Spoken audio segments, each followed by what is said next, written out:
بسم اللہ الرحمن الرحیم۔ السلام علیکم ورحمۃ اللہ وبرکاتہ۔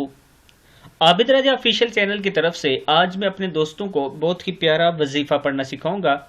یہ عمل رسول اللہ صلی اللہ علیہ وآلہ وسلم نے خود ایک صحابی کو بتایا تھا۔ ایک صحابی نے نبی اکرم صلی اللہ علیہ وآلہ وسلم سے عرض کی، مجھے کوئی بلائی کی بات سکھا دیں۔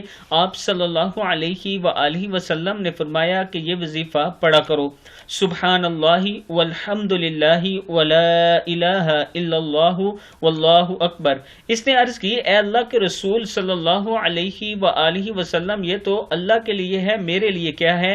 آپ صلی اللہ علیہ وآلہ وسلم نے فرمایا، جب تم کہو سبحان اللہ، الحمد للہ، لا الہ الا اللہ، اللہ اکبر، اللہ تعالیٰ فرمائے گا تو نے سچ کہا، اور جب تو نے کہا اللہم اغفر لی، اے اللہ مجھے معاف کر دے، اللہم ارحمنی، اے اللہ مجھ پر رحم فرما، اللہم ارزقنی، اے اللہ مجھے رزق عطا فرما، اللہ تعالیٰ فرمائے گا میں نے یہ سب کچھ تجھے عطا کر دیا۔ کتاب کا حوالہ یہ نیچے موجود ہے، آپ دوست دیکھ سکتے ہیں۔ آپ دوستوں نے اس پر ضرور عمل کرنا ہے۔ چینل کو سبسکرائب کرنا نہ بھولیں، ویڈیو کو آگے شیئر کریں تاکہ دوسروں تک پہنچ سکے۔ السلام علیکم ورحمۃ اللہ وبرکاتہ۔